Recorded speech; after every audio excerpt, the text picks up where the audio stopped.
Bien, hola a todos y bienvenidos a este seminario de la red intempestiva. Hoy tenemos el honor de tener con nosotros a Ricardo Espinosa Lolas, académico, escritor, crítico y filósofo chileno, doctor en filosofía por la Universidad Autónoma de Madrid y también catedrático de Historia de la Filosofía Contemporánea por la Pontificia Universidad Católica de Valparaíso. Durante muchos años Ricardo se ha dedicado al estudio de la obra, de la vida y de la filosofía nietzscheana, al punto de haber decidido recorrer su camino. Hoy tenemos la dicha y la oportunidad de escuchar cómo fue su experiencia en Sils Maria y cuánto y cómo este viaje enriqueció su lectura del filósofo con nuevos detalles y perspectivas. Gracias, Ricardo, por estar aquí y por tus palabras. Adelante. Gracias, Fabiana, por tu español perfecto. Gracias a todos ustedes, a los amigos que nos ven online. Tú, Paul, estás en el Ateneo. Estás en la Biblioteca del Ateneo. Mira, tan pollón que eres, Paul. Y a toda la gente que está en distintas partes, en Chile, en Bélgica, en París. Sebastián lo veo, me dan ganas de irme a París. Claro, como siempre. Gracias a todos. A todos. Mira, lo que voy a hacer es como algo complejo, porque como estamos dentro de un grupo de amigos, me lo voy a permitir. Les voy a mostrar una primera parte como entre comillas, ¿por qué hago lo que hago? Y segundo, sobre Silmaría. Y Silmaría es la respuesta, ¿por qué hago lo que hago? Claro, mira, un tema importante que hay actualmente en filosofía, le he conversado con muchos amigos, con Castro Gómez, con Espósito, con mucha gente le he conversado, que es el tema de qué se entiende actualmente por filosofía. Es un tremendo debate, pues a nivel teórico, más allá de lo académico, no tiene nada que ver con las universidades, con los departamentos de filosofía. Entonces hay una crisis, son estudios culturales, son ciencias sociales, son humanidades, es estudio de lo real, así como se hablaría en lenguaje más formal, para no decir del ser o del absoluto. Entonces hay un tema muy importante respecto a qué es lo que es la filosofía, y está por todas partes, están muchos intelectuales, incluso gente que formalmente no es filósofo, también está lo mismo, psicoanalistas, teóricos críticos, está muy fuerte el tema de la filosofía. Claro. Y la filosofía, para entenderla, creo que en este debate, tiene algo que es fundamental. Claro. Y ahí empiezo un poco a hablar de casi todo lo que yo hago. La gente que me conoce tiene a dos grandes pensadores que son Hegel y Nietzsche, pero hay muchos más. Incluso no hay filósofos también, hay literatos, cineastas, artistas y mucha gente más. Pero hay como dos grandes pensadores, uno es Hegel y otro es Nietzsche. Ahora voy a hablar de Nietzsche. El debate de qué se entiende por filosofía actualmente, o la decadencia de la filosofía, o que la gente no estudia filosofía, o si la filosofía estudia lo real, o ciencias sociales, estudios culturales. Gilligan no es filósofo, Rancière no es filósofo, dicen algo, ¿no? En ciertas partes los departamentos de filosofía quieren ser como departamentos de élite, de estudiar el ser, estudiar lo real. Así como un tremendo, repito, debate que lo veo por todas partes en Europa y en distintas partes de América Latina, la filosofía. Bueno, y en eso, claro, me da la impresión que actualmente se levantó un grupo muy fuerte de varios amigos y gente que conozco que se llama el realismo especulativo. Y el tema del realismo especulativo es que es la filosofía y el estudio de lo real, o sea, vuelve al lenguaje, entre comillas, más clásico. Y ahí el antitema es Nietzsche. Ya, entonces por ahí va la cosa.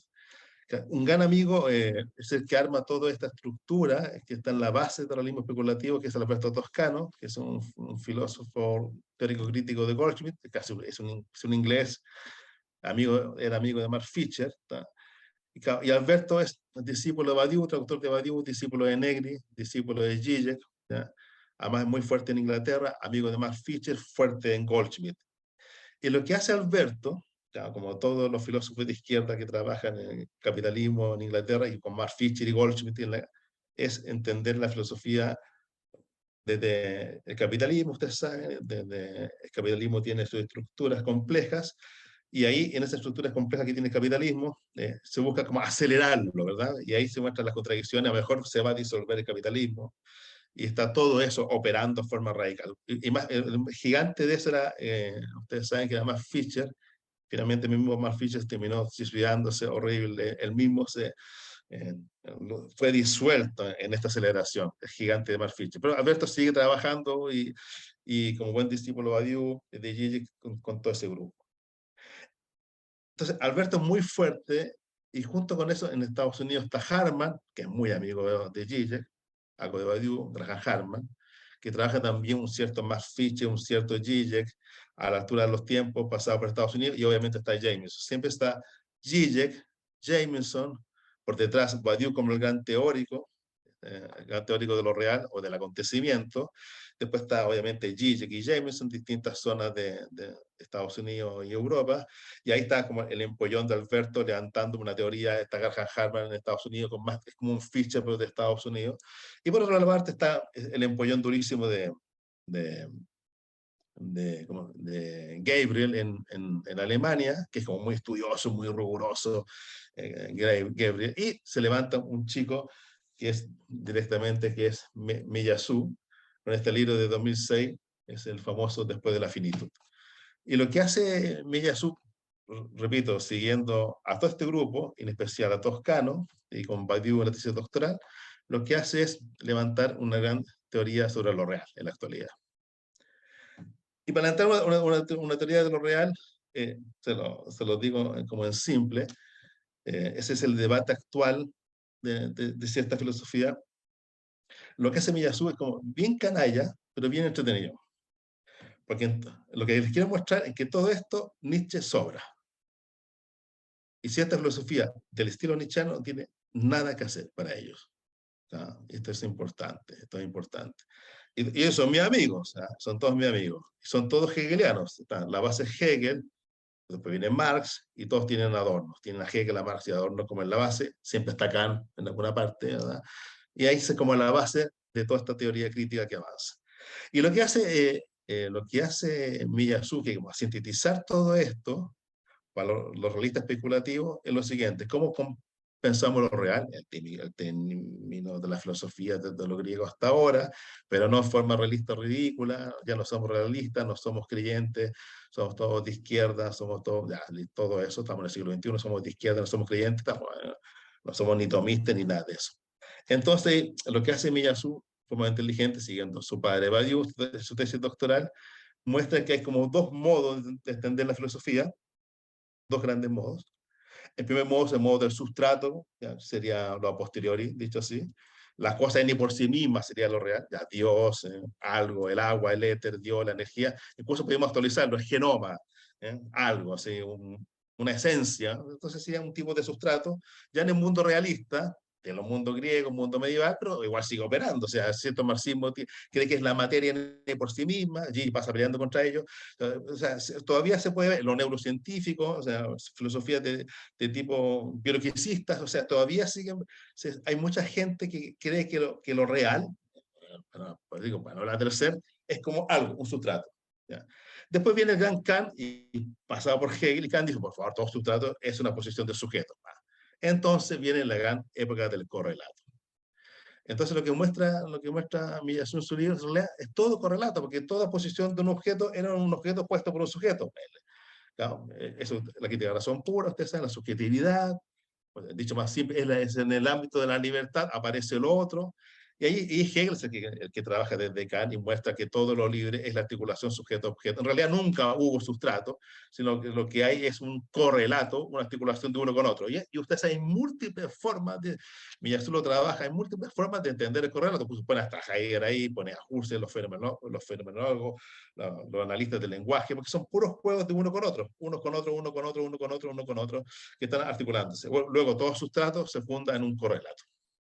Entonces, dice Miyazu, y ahí siguiendo a Badiou y toda esta crítica, ya, repito, está Toscano, Fischer, Jameson. Los viejos son Badiou, Zizek y Jameson, pero están los jóvenes como Harman, entre comillas, el mismo Miyazu, Toscano, Fischer, que se suicidó el pobre, que era un gigante. Entonces, pero ellos dicen, pero obviamente que lo real, somos todos ateos, ¿ya? Y somos todos de izquierda. O sea, lo real no puede ser simplemente correlato, porque el juego de los correlatos funciona como cierto sustrato también. funciona como una cierta cosita. Y en realidad, y ahí viene la gran filosofía, entre comillas, de la diferencia, que podría tener una pata en Hegel, cierta lectura de Hegel, sobre todo cierta lectura francesa de Derrida. Entonces, a lo mejor podría haber una forma que no es, que lo real no es ni sustrato ni correlato, está anterior completamente a ese juego, posibilita todos los correlatos, sería la diferencia en sentido de difference, de intersticio, de unas ciertas brechas, de algo que nunca se agarra del todo, y ahí estaría un poco un cierto Gilles Deleuze, Foucault, en especial Derrida, o ciertas lecturas hegelianas contemporáneas. Entonces, en realidad, pareciera que por ahí, y ahí viene el debate. Entonces, la pregunta es, ¿cómo pensar lo real? Dicho, ¿cómo pensar lo absoluto? Aquí, ¿cómo pensar lo absoluto? Que ya no es sustrato, no es correlato, tiene algo de diferencia que no se cierra, pero para entender lo contingente, ese gran tema de la filosofía actual. Ahí está el feminismo, ahí está la teoría crítica, ahí está la teoría política, ahí está el psicoanálisis contemporáneo, ahí están los estudios culturales. Entonces, el tema es, estos filósofos, es decir, nosotros somos los filósofos y queremos ver a la filosofía, pero ¿cómo entender lo contingente? No como lo hacen las feministas, no como lo hacen los psicoanalistas, no como lo hacen los teóricos críticos, no como hacen los pensadores raros como literatos, no, pero sí hacernos cargo de lo contingente, porque lo contingente no es sustrato, no es correlato, está por detrás de la diferencia, está por detrás de todo eso, pero lo contingente eso no escapa. La gran pelea de la Battle que le ha dado toda su vida a Gigi. Gigi habla de la contingencia, pero Julie le dice siempre a Gigi, pero tú hablas de la contingencia, pero siempre es una contingencia sobrecodificada por fuera de la contingencia. Y le pega a su amigo toda su vida. Entonces siempre le pega a su amigo porque lo que hace Gigi cuando habla de la contingencia, de lo real como contingencia, por ejemplo la sexualidad, siempre es externo porque es una estructura que sobrecodifica la contingencia. Bueno, en ese debate tremendo de realismo especulativo, repito, donde están estas cabezas gigantes, el genial Badiou, Zizek, Jameson y los jóvenes, Harman, Gabriel, Toscano, Miyazu, se nos murió Fischer, ahí está todo el debate y la filosofía de nuevo quiere, repito, ordenar, corregir a cierto feminismo que se perdió, a cierta teoría crítica que se perdió en los estudios culturales, a cierto psicoanálisis de la clínica de la psicosis o de las singularidades que se perdió, a cierta teoría política que se perdió, Rancière se perdió, Negri se perdió, todos se perdieron, y quiere como ordenar la cosa en la teoría de lo real. Y ahí pasa algo muy entretenido. Nietzsche, Lacan y otros, pero en especial Nietzsche, están considerados como antifilósofos. Plop. Antifilósofo. Entonces uno dice, pero uno le podría decir a Harman, a Miyazu, pero si Nietzsche ya resolvió el problema de lo real. No resolvió el problema de lo real. ¿Por qué no resolvió el problema de lo real? No, porque el método de Nietzsche, el método de Nietzsche no es un método. De cierta forma, para que la filosofía sea filosofía, viene desde lo griego, Kant, Hegel, Husserl y todos los filósofos, siempre la filosofía tiene un método. Y en el método, entre comillas, se juega la verdad, una cierta forma de entenderlo, voy a hablar como hablaba Badiou, se juega la verdad, se juega una cierta forma de entender lo universal, se entiende una fuerte de fidelidad a la verdad, una cierta ontología, o sea, siempre hay una ontología, un universal, una verdad. Y parece que en el viejo Nietzsche, y en otros más, como Lacan y otros más, parece que en el viejo Nietzsche no hay eso. Entonces, es complicado. Sí, podríamos decir que en Nietzsche se empezó otra contingencia, sí, lo podríamos decir. Se los puedo dar. Ese que fue empezó la contingencia. Él no se mueve en el sustrato. Bien, pasa el sustrato. Supera la filosofía de correlato. Supera la filosofía de correlato y ya, para que decir en Zaratustra, en el Eche Homo, en la Gaia Ciencia, la supera. Pero también supera la filosofía de la diferencia. Claro, y te muestra, y de cierta forma te expresa lo contingente, ya, lo llama de múltiples, él vive lo contingente, se expresa lo contingente, pero ¿cómo hacemos una ontología? ¿Cómo hacemos una teoría de la verdad? Una teoría de la fidelidad a la verdad, una teoría de lo universal que se juega en toda ontología, pareciera que es imposible. Entonces Nietzsche es como rarísimo, pareciera que realiza el proyecto del realismo especulativo, pero el realismo especulativo lo niega, lo tapa, no quiere hablar de Nietzsche.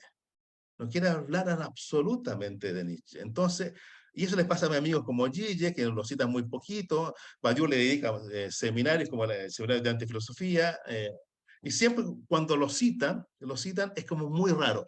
Obviamente, no es la crítica de Lukács a Nietzsche, no es la crítica de Bobbio a Nietzsche, tampoco la crítica de Heidegger a Nietzsche. No es que Nietzsche sea un pensador loco, un fascista de ultraderecha, no, no es eso.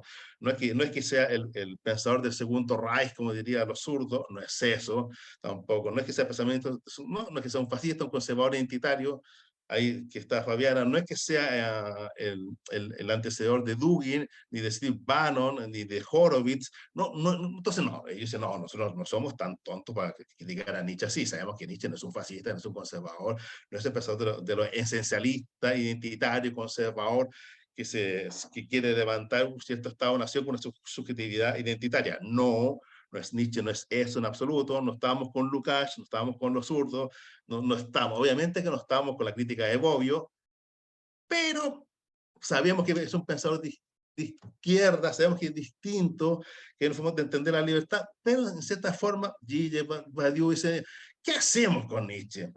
Bueno, no ayuda a pensar, como diría Badiou, ese era fuera de lo filosófico, es lo que nos inquieta, es como un tábano que se nos rompe absolutamente, y en todo ese juego, entonces, no quieren estar obviamente nadie quiere estar con Habermas, no quieren estar con Habermas, y menos con las críticas de Bobbio y Lukács, y menos con los zurdos, nada con ellos. Los zurdos eran un hegeliano marxista de la puya, gigante, claro. Entonces, que veía a Nietzsche como el pensador del segundo Reich, y a Heidegger el pensador del tercer Reich, ¿verdad?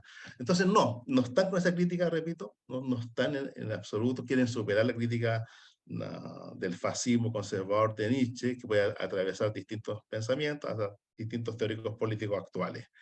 No, pero saben que es importante, pero no lo pueden repetir porque no hay un método en Nietzsche. A Heidegger le pasa lo mismo. Heidegger sabe que Nietzsche es gigante, que es el pensador en su lenguaje del acontecimiento, el eterno retorno es el acontecimiento, para Badiou, para Heidegger. Sabe que es el pensador del eterno retorno, que es el pensador del acontecimiento, pero Heidegger no sabe qué hacer con Nietzsche. Están las famosas conversaciones que sabemos por Gadamer, que Heidegger siempre le decía a todo el mundo, le decía a Hermann Heidegger, le decía a todo el mundo, Heidegger decía, Nietzsche me destruyó. ¿Por qué? Porque Nietzsche es un pensador no metódico. Entonces, el mismo Heidegger no sabe qué hacer en los años 30, sabe que Nietzsche piensa el acontecimiento, así como Badiou, sabe que Nietzsche piensa el acontecimiento, que Nietzsche la llama el eterno retorno, entre otras formas de llamarlo, pero no saben qué hacer con Nietzsche. Porque no pueden repetirlo. ¿Cómo voy a repetir Zaratustra? ¿Cómo repetir el Eche Homo? ¿Cómo voy a repetir la Gaia Ciencia o los Ditirambo, la poesía, el caso Wagner? Imposible repetirlo. Entonces saben que es pensador de acontecimientos en Nietzsche, pero no saben qué hacer con él. Y sabemos que la salida de Heidegger fue a través de Schelling, ¿verdad? Schelling le armó un método a Heidegger para pensar el acontecimiento de Nietzsche y armar su propio teoría del acontecimiento, que son los Beiträge sobre filosofía. Eso, entonces, pero lo que hace Heidegger es utilizar a Schelling en su pelea con Hegel y arma todo, desde la ciencia de la libertad, arma un método del Abgrund y del Ungrund para pensar todas las formas de fundamentación metafísica. Pero y eso es Schelling. Entonces Heidegger sale así, sale por Schelling para hacer el acontecimiento. ¿Pero por qué? Porque no puede repetir a Nietzsche, porque Nietzsche lo tiene, como siempre Hermann Heidegger decía, lo tiene destruido. Bueno, Nietzsche es tremendo, destruye a Heidegger desde dentro. Bourdieu es brillante, tan brillante como Heidegger, pero sabe que es un gigante y no lo puede repetir. Hace seminarios de él, pero no lo puede repetir. Sabe que se empezó del acontecimiento. Luego, de lo contingente, dicho en Miyazu, es Nietzsche, pero ¿qué hacemos con Nietzsche? Si no hay método, o sea, no hay qué hacemos con él. Bueno, entonces, mi idea es en esta segunda parte mostrar que sí hay un método en Nietzsche, y ese método se puede mostrar a la luz por ejemplo, de su experiencia en Silvia María. Sí hay un método en Nietzsche y es muy interesante porque se puede ver que cumple, yo diría, todo lo que dice el realismo especulativo, ya Nietzsche lo cumplió. Lo que pasa es que repetirlo es una locura.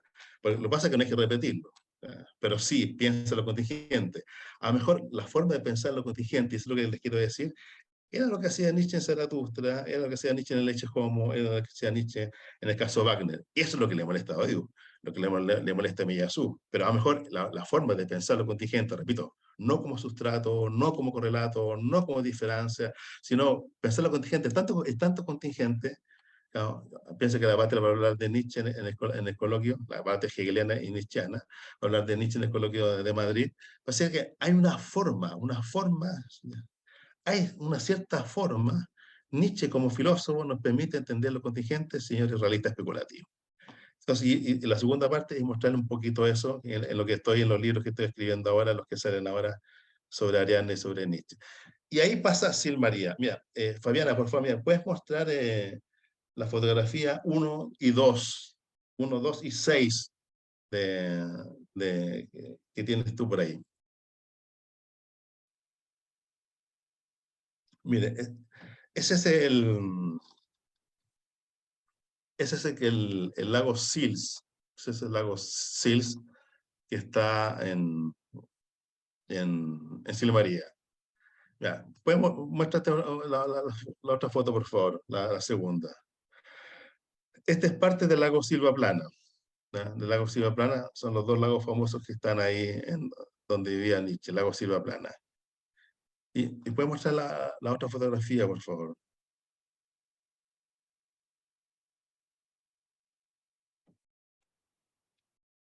La número 6.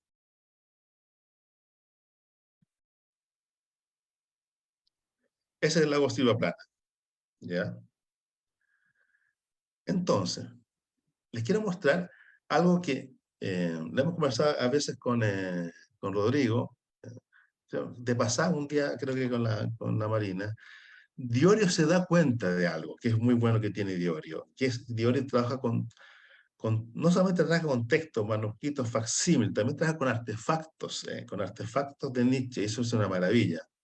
Entonces, pareciera que la filosofía tiene que trabajar materialmente. Primero, el método, si hay un método filosófico, no puede ser espiritual, el lenguaje alemán, o sea, no puede ser idealizante.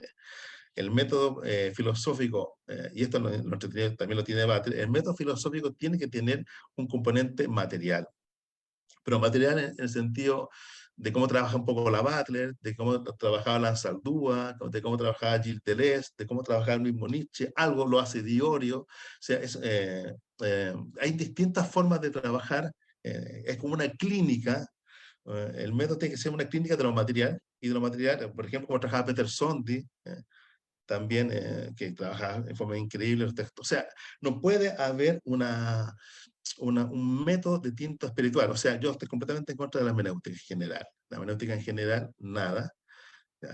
Ni por Nietzsche ni por Hegel, nada con la hermenéutica, y menos la hermenéutica de Gadamer. O sea, no. Y tampoco la Riquet por el lado francés, pero en especial la famosa hermenéutica de Gadamer. O sea, la hermenéutica en general, de hecho la imagen en adelante, que no voy a nombrar porque hay muchos amigos que trabajan sobre la hermenéutica, de hecho la imagen en adelante, con la gran variante de Gadamer, que es la que hegemoniza, y por otro lado está la Riquet, pero Riquet tiene un poquito más riqueza que Gadamer, esa hermenéutica que de tinte espiritual, no. La hermenéutica no tiene que ser, y menos la gadameriana. ¿Por qué? Porque es un análisis crítico desmaterializado. Luego es simplemente un juego ideológico que está jugando como si fuera algo absolutamente naturalizado. No, pareciera que una verdadera método filosófico, que en sentido amplio, siempre es material. Y material significa múltiple. Material no significa una cosita, una piedra, ¿verdad? Una piedra. Puede ser una piedra, pero son archivos, son textos. Leer textos, estudiar textos, un poco como de realidad, ver comas, punto y coma. ¿Por qué esa coma? ¿Por qué ese punto y coma? Por ejemplo, yo estoy haciendo una edición crítica de Lenin y la ciencia de la lógica, y Lenin va con la ciencia lógica Hegel, la va leyendo, destaca en la pregunta, el texto en alemán, dice, ¿por qué usa esta palabra en alemán? ¿Por qué no se usa esta otra? ¿A quién está criticando? Está criticando a Kant, no, a Schelling, a Jacobi, va con Aristóteles. O sea, Lenin pone un punto, pone una raya el texto. Lenin ya trabajaba el revolucionario Lenin, trabajaba de forma material el texto de la ciencia lógica Hegel. De realidad, ustedes saben, puntos, comas, intersticios, silencios, igual, para qué decir, ustedes son todos nietzscheanos, Nietzsche cómo trabaja todo lo que es un texto, o sea, el texto de un otro, o sea, lento, como dicen en Aurora, ¿verdad? Desde sus traducciones, a sus composiciones, a su trabajo filológico, ese que siempre dice el famoso prólogo Aurora, que lo escribió en Silmaría, es un trabajo material de múltiples detalles, o sea, del texto en sentido amplio, ¿ya? a sentido de material de texto, por ejemplo, la lectura de Peter Sondhi de Paul Celan contra Gadamer, no tiene nada que ver una lectura espiritualizante, idealizante de Paul Celan. No, al contrario, con el dolor del alemán, su vida, los asesinatos, los muertos, la lengua de la tortura, Sondhi, el amigo de Celan, va a trabajar un texto material de los poetas, de los poemas, por ejemplo, más elevados espirituales de Paul Celan. Entonces, es muy distinto también a lo que hace Heidegger con su trabajo de texto. Entonces, pareciera que sí, vamos a un ámbito material, incluso si vamos con los libros que utilizó, las ediciones que se utilizaron, entonces vamos viendo más los artefactos y los materiales. Mi método que yo trabajo así, incluso yo, la gente que más me conoce, yo voy hasta los lugares, locaciones, voy siempre. ¿Qué pasó para tal lugar? ¿Qué pasa en Alemania, en Stuttgart, aquí, por allá, por Turín, en el lago di Horta, en Messina, en Rapallo, en Portofino? ¿Qué pasaba ahí? ¿Qué clima había? Entonces, por ejemplo, yo estudié hasta el clima que había en 1881, en agosto, cuando estaba Nietzsche. Entonces, es un estudio material. O sea, no solamente repito más los textos, en toda la riqueza de un texto, sino que uno llega hasta el trabajo que te permite la tecnología, hasta el trabajo, y ya los artefactos son enormes. Son múltiples, múltiples artefactos. Los lugares, la habitación, el clima que había, dónde se escribe, qué comía, qué le pasaba en su cabeza, cuáles son sus dolores, qué escribía, cuáles eran sus cartas, sus temores, sus angustias, todos los artes, qué naturaleza, qué pasaba a 6.000 pies de altura, a 2.000 metros de altura, qué pasaba a 2.500, a 3.000 metros de altura, qué le pasó, la luz, lo alciónico, todo eso son los artefactos de mi método material y es como yo voy trabajando generalmente en la filosofía y lo que hago. Y con Nietzsche más que nunca. Fundamental, fundamental entender eso, que hay un método. Claro. Nietzsche tenía su método, un método tremendo, y ese método, repito, no es hermenéutico en ninguno de los sentidos, y menos es el gadameriano, porque no hay ninguna esencia que desvelar, porque no hay ninguna cosa en y por sí misma que transparentar. Hay una producción material que va aconteciendo y se va actualizando. Eso, yo creo, ya casi el eterno retorno. Algo que se va actualizando y se actualiza en ciertas materialidades. Y repito, la materia puede ser una piedra, un viento, un registro, una coma, un dolor de cabeza, así como las partituras de Beethoven. ¿Por qué Beethoven raya? ¿Por qué está inseguro cuando compone acá? ¿Por qué está seguro aquí y está inseguro acá? ¿Por qué dudaba cuando estaba componiendo? ¿Y qué le pasaba en ese momento? Bueno, ese trabajo material fundamental, creo yo. Y eso es lo que se le da, por ejemplo, repito, a Badiou y al realismo especulativo, que no quieran. Se tratan de pensadores materialistas, pero no lo son, son todos espirituales en el sentido casi negativo de la palabra y repiten el mismo problema que repite incluso Zizek, y que en eso la Bade tiene razón completamente. Dicho eso, respecto al método, ahí en esa fotografía que mostró Fabiana ya se pueden ver ciertos rasgos. Nietzsche escribió un poema precioso en 1800, la puso en la segunda edición de la Gaia Ciencia, en 1887, puso un poema Sils María. Y en el poema Sils María, Nietzsche dice, aquí estaba esperando, esperando, esperando nada, más allá del bien y el mal, ya la luz, ya la sombra, todo solo juego, todo lago, todo mediodía, todo tiempo sin meta, y de pronto, amiga, uno se convirtió en dos, y Zaratustra pasó por mi lado. Ese famoso poema pequeñito de Nietzsche, que está ahí en la calle Ciencia, incluso está en la casa de Nietzsche, actualmente es un museo, toda la casa es un museo, está puesto. Aquí estaba esperando, esperando, pero esperando nada, más allá del bien y del mal, gozando, ya la luz, ya la sombra, todo solo juego, todo lago, todo mediodía, todo tiempo sin meta, y de pronto el uno se convirtió en dos y Zaratustra pasó por milagros. Para entender eso, que era como las claves para entender el pensamiento de Nietzsche, es fundamental entender la materialidad que aparece en esa fotografía. Aquí yo las tomé en agosto de ahora, de este año 2022. Sabemos que ustedes conocen el texto, que el mismo Nietzsche dice, a inicio de agosto de 1881, dice, 6.000 pies sobre el mar, mucho más alto sobre todas las cosas humanas, y ahí está el famoso texto, El eterno retorno de lo igual, que coloca Nietzsche. A inicio de agosto de 1881, en Sila María, a 6.000 pies sobre el mar, mucho más alto de todas las cosas humanas. ¿Qué pasa en Sila María? Y eso me gustaría explicarles algunos detalles que son fundamentales para entender mi crítica al realismo especulativo, para entender lo real en toda su contingencia, mostrar que Nietzsche es el pensador filosófico por antonomasia, que la salida del realismo especulativo es un error, es más de lo mismo, y los badiouianos y gigekianos están todos equivocados, y no se puede repetir, obviamente, porque es una experiencia material, y esa experiencia material tiene que ir aconteciendo en cada uno de nosotros desde ciertos registros para que aparezca eso real en toda su contingencia, que es lo que es una actualización del cuerpo en la propia finitud y mortalidad del hombre. Lo que he averiguado leyendo muchas cosas es que el término, todo es interesante, cuando uno anda, cuando Nietzsche andaba y cuando uno anda por esa zona, se llama Sex in Ergandin. Esto a un derrillano le encantaría. O sea, cuando en los Alpes suizos, la Alta Engandina, se habla, todavía ahora, todavía ahora, se hablan por lo menos dos lenguas mezcladas. Uno es el alemán y el otro es el romanche.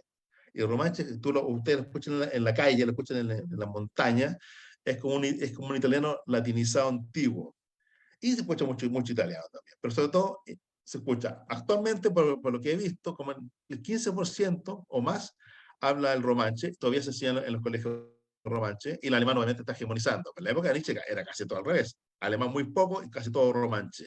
Lo interesante es que todavía hoy, están las inscripciones completamente dobles. Así como un poco como los catalanes, como en el País Vasco, o sea, en algunas partes de América Latina, las inscripciones son dobles, son Sax Ingadins. Se mantienen los dos nombres, porque no se puede no mantener un nombre, sería como negar ese carácter de una cierta lengua que se articula con lo otro. Bueno, por todas partes está escrito el nombre en esa lengua. Técnicamente en el romanche puter, hay tres tipos de romanche, tienen puso tres lenguas romanche, y en Silmaría se habla el romanche puter, y se habla con el alemán. Y ahí mismo, eso es lo interesante, o sea, si lo pueden ver, ahí mismo está Silmaría. ¿Ya? Silmaría, por un lado, da hacia adelante, hacia la ciudad, un pueblo pequeño, hacia el lago Sils, y por detrás de la ciudad está el lago Silvaplana. El Silvaplana está literalmente por detrás, pero por detrás, o sea, como a 1 kilómetro o 2 kilómetros detrás. En cambio, el lago Sils está delante como a 500, 600 metros. O sea, tiene dos lagos, uno por detrás, el lago Silvaplana, y un lago por delante, que es el lago Sils. Eso es como la articulación. Ahí, en ese mundo, vivía Nietzsche, y está la experiencia material para entender su pensamiento. En el lago Silvaplana está la famosa Nietzschestein, la famosa piedra de Nietzsche, y en el lago Sil está la Gedenkenstein. Entonces le hicieron un pequeño homenaje cuando murió el 25 de diciembre de 1900. Hay una foto muy bonita que Fabiana, es la foto, creo que puede ser la foto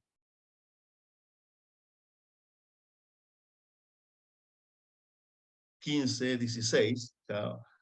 Sí, que son las fotos que aparece el lago, para que lo vean.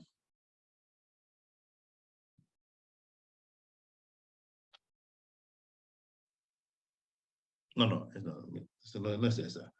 Es la foto, déjame ver, es la foto, es la foto 8. ¿Eh? Las tengo acá también, las tengo escritas porque hicimos una pillería con la Fabiana. No, ya las tengo. Es la foto 16, 17. Ya, las tengo acá, más fácil. 16, 17.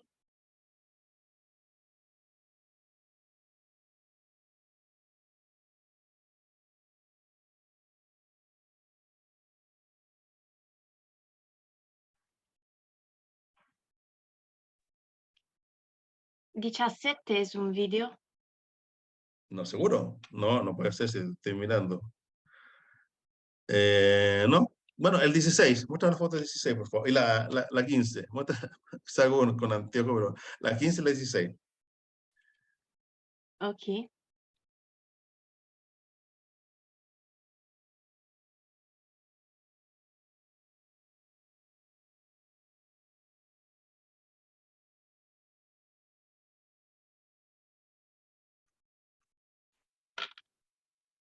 Esa es la península donde termina, la famosa península del lago Sils, donde está ahí la famosa inscripción.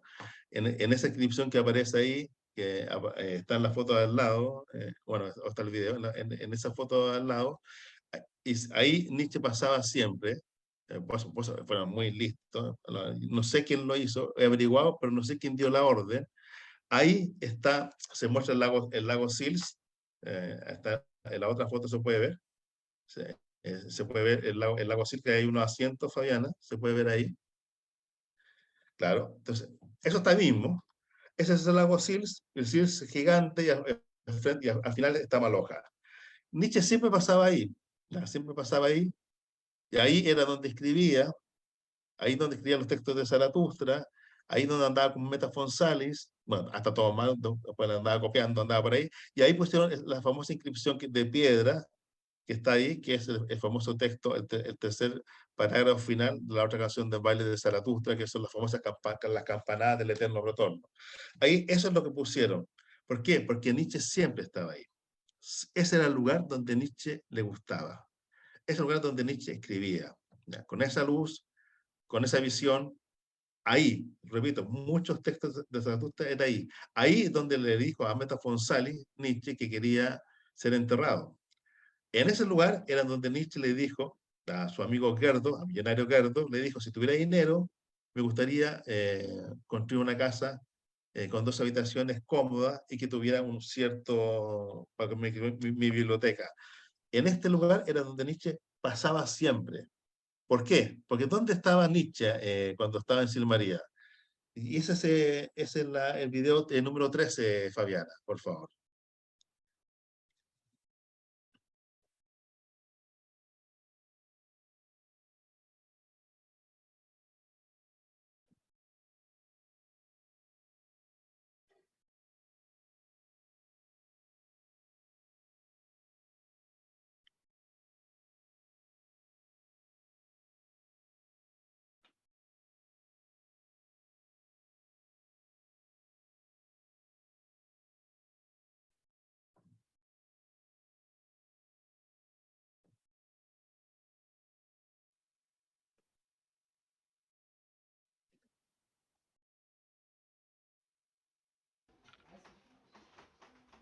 Esa es la casa de Nietzsche, es la entrada a la casa, bueno, no es la casa, era el hospedaje. Toda la casa es un museo entero que está como de tipo cronológico, muy tonto, de tipo cronológico, pero con buenos material. Y la habitación de Nietzsche era esta. Es muy pequeña, era muy oscura, muy baja. Nietzsche la llamaba el hoyo, como ustedes saben, la llamaba el hoyo. La cama se supone que era una cama muy pequeña, Nietzsche era fortachón, que tenía la pequeña mesita, la otra mesita que estaba al lado. ¿Ya? ¿Se lo puedes colocar, por favor, de nuevo, Fayana? Eso, bien. Entonces, aquí podemos detenerlo cuando nos metamos dentro de la casa. Pero sí, ya, sí. Ahí, por ejemplo, ahí, párala ahí, por favor. Ahí. Entonces, claro, los muebles no son los muebles de ahora, son los muebles del Alpen Rose. El Alpen Rose es un hotel que lo tengo para ahí para que lo veamos también. Que es bueno, es un hotel que todavía funciona, el que era un hotel bien pijo, o sea, el hotel. Entonces, todos los muebles se perdieron, y como se perdieron, se trajeron los muebles como de la parte como de la parte como de los mayordomos del hotel para habilitar acá. O sea, son muebles de la época de la habitación, pero no son los muebles de la habitación, porque se sabe que los muebles de la habitación eran muy pobres. Y estos son como, entre comillas, elegantes. Bueno, Nietzsche estaba siempre ahí. Es muy, a Nietzsche, lo que más le molestaba a Nietzsche era que era muy chico, la luz era muy poca y era muy bajo. Entonces Nietzsche se sentía muy incómodo. muy, muy incómodo. Ahí se nota perfecto. Se sabe por la descripción de Paul Deussen cuando entró, les tengo, pero no se los leo. Paul Deussen dice que estaba en la cama sin hacer, dice que estaba la ropa tirada en la parte derecha, toda la parte de abajo estaba tirada de libros, que había muchos libros que desconocía, que tampoco, Nietzsche no estaba muy aseado, y tenía las cáscaras de huevo, cosas de café en la mesita de limpieza, y el otro estaba lleno de libros y estaba con la tinta escribiendo. Ese era el lugar donde Nietzsche estaba. ¿Ya? Como Nietzsche se sabe, está siempre agobiado por muchas cosas en ello, por la habitación, se sabe que caminaba todos los días 8, 9, 10 horas. Entonces Nietzsche caminaba. Piense cuando Nietzsche llega acá en 1881, Nietzsche había estado en 1879 ya en Saint-Maurice, había estado, y después, no, después encontró horrible. Cuando vuelve en 1881, se escapó a Silmaría, ¿verdad? Creo que estuvo unas 3 horas en Saint-Maurice, le dio un ataque, como dice Nietzsche, somatizada, y sale huyendo de Saint-Maurice y encuentra por casualidad, por un dato, encuentra Silmaría y vuelve. Silmaría de Saint-Maurice está cerca, según yo lo hice caminando. Son como, no sé, 10 kilómetros, 12 kilómetros, se puede hacer caminando. ¿No? Pero Nietzsche se fue en carruaje y llegó a Silmaría. Y lo único que él podía pagar era esta habitación, que le dije a Rodrigo que me averiguara el dinero. Él pagaba simplemente un franco suizo al día, no podía pagar más de eso, tenía muy poco dinero. Acuérdense que tenía 3.000 francos suizos para vivir, que era la famosa pensión de invalidez que la universidad le dio apenas 1.000 francos suizos, que era una miseria. Gracias a Offerberg se consigue más dinero, 1.000 francos más, y finalmente por los profesores, por los colegas, se consigue 1.000 francos más. Y finalmente él tenía 3.000 francos suizos al año para vivir y solamente podía pagar un franco suizo en esa mierda de habitación. Nietzsche la odiaba, la odiaba. Por eso Nietzsche le quería, soñaba con la casa en la península del Sil, con esa luz, con 2 habitaciones cómodas, grandes, con su biblioteca para poder trabajar. Fundamental. Como no podía estar ahí y se agobiaba y escribía en la noche, Nietzsche sufría de insomnio, salía a caminar y como no tenía WhatsApp ni tablet, andaba tomando apuntes en los famosos cuadernos, el M31, los cuadernos, los facsímiles de Nietzsche mientras andaba caminando. De ahí, al lago Silvaplana, ya, a la piedra, a la Nietzsche Stein, son 4 kilómetros, que no es menor, son 4 kilómetros. Se sabe que, bueno, ya, ida y vuelta son 8 kilómetros, y Nietzsche no iba de la casa, yo lo hice, son exactamente 4 kilómetros. De la casa a la piedra son 4 kilómetros, pero ida y vuelta son 8 kilómetros, nada más que, fíjense. Pero Nietzsche no hacía eso, daba la vuelta entera. Eso lo sabemos por la Meta Fonsali, por la Helen Zimmer, daba la vuelta entera al lago. O sea, Nietzsche hacía como unos 20 kilómetros. Salía de su casa, de esa habitación horrible, odiaba estar ahí. Habían 2 hoteles muy grandes, el Edelweiss y el Apple Rose, que era de la elite. Nietzsche no tenía dinero para pagar una buena comida, una cena, estar ahí. Al principio no lo conocían, claro, no lo conocían, no podía estar en los famosos hoteles y caminaba por detrás de Sil, que era como una parte, un callejón sin nada, bordeaba el lago Sil y ahí encontró la piedra y después lo bordeaba entero y después volvió. O sea, caminaba mucho, o sea, al día. O sea 8 o 9 horas al día es mucho y trayectos, repito, de 20 kilómetros o más al día. Y después Nietzsche llegaba con su cuaderno de apuntes, ¿ya? Que había tomado apuntes, ¿ya? No tenía tablet, no tenía computador, el M31, por ejemplo, llegaba con su cuaderno de apuntes y la noche empezaba a transcribir según lo que estaba trabajando. Sabemos que estaba trabajando, terminó Aurora a finales de julio de 1881, estaba vacío, había entregado su gran libro de la moralidad, estaba como hundido, vacío, no sabía qué más iba a escribir, era el libro que desarticulaba, se transforma de una forma ya, finalmente ahí, y a inicios de agosto, caminando de nuevo, sin saber qué escribir, porque ya había hecho, bueno, o sea, humano demasiado humano, después había escrito los famosos textos de la sentencia de los dichos, El caminante y su sombra lo escribió en Saint-Maurice, ya lo había escrito El caminante y su sombra en Saint-Maurice, en los Alpes, y después termina Aurora y lo termina ahí, en Silmaría, a finales de julio de 1881, y caminando a inicios del agosto, en pleno verano, de los Alpes, caminando 4 kilómetros de su casa, ¿ya? Viene la famosa piedra. Y por favor, Silvana, el video 21 puede ser, el 21.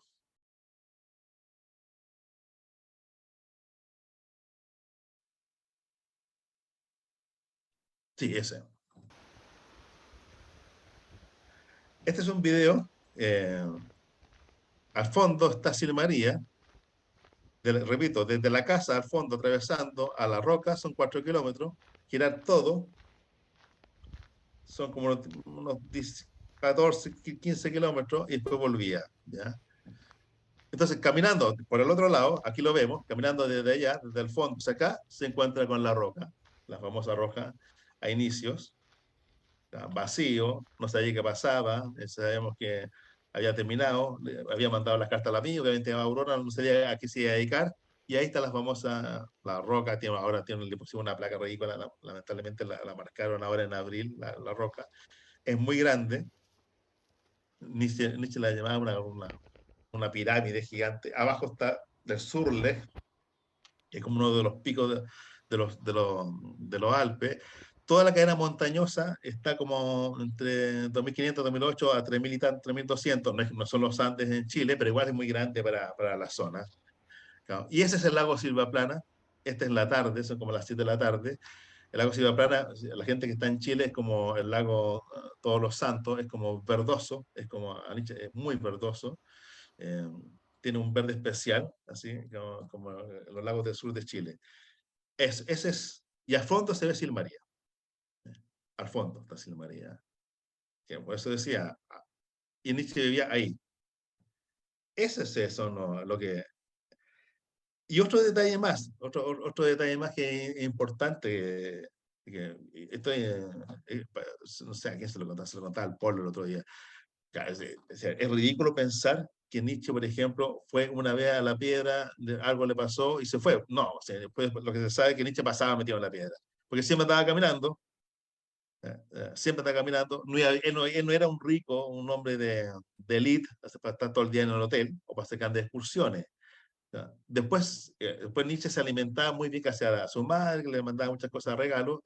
Y después cuando Nietzsche se fue haciendo famoso en su llegada a Sin María, y cuando empezaba a llegar a sus amigos, como la Meta Fonsales, la Helen Sirmen, entre gente burguesa, la Teresa von Schönhofer, empezaban a llegar sus amigas, gente ya que incluso lo iban a ver directamente, por Doyle lo iban a ver directamente, o la gente que venía a vacacionar a Sin María, porque sabía que estaba Nietzsche se hizo famoso y ya Nietzsche tenía un cierto dinero y podía ir a la Pearl Roses y Nietzsche iba a Edelweiss está al lado de su casa, a 2 minutos, de su casa, que era un hotel pijo. En Nietzsche realmente se comía algo, es un hotel muy, muy pijo. Y el Apple Rose estaba al final de Sin María, que mirando el lago, estará, no sé, a 6, 8 minutos. Nietzsche ya podía ir ahí, se podía pegar una comida, se podía pegar una cena, conversaba con la gente. La Meta González decía que siempre lo veía ahí conversando solo, le gustaba comer solo porque se ponía muy seguro, y después se ponía a conversar con la gente y ya tenía una cierta fama en el entorno, incluso o lo invitaban a comer, y ya salía a excursiones invitadas por la gente. Pero al principio no era así, no era así porque vivía en la austeridad completa. Otro dato importante para entender también esto, gracias Fabián. Otro dato importante es, hay muchas cosas, no sé si habrá tiempo para mostrar más cosas, es que Nietzsche lo que hace es, en este periplo, sale ¿ya? Vacío ¿ya? Y está ese poema de Silmaría. ¿Ya? Ese poema que dice que el uno se volvió dos y Zaratustra pasó por mi lado, o Zaratustra me tocó, se puede traducir de muchas formas. Lo interesante se sabe que Nietzsche pasaba en la piedra, lo se sabe por los registros de otras personas, de otros amigos, que la gente lo iba a ver, que la gente iba caminando por el lago Sivaplana que estaba por detrás. El Sivaplana está por detrás, o sea, casi no iba la gente hacia el Sivaplana, ya no iba al lago Sivaplana.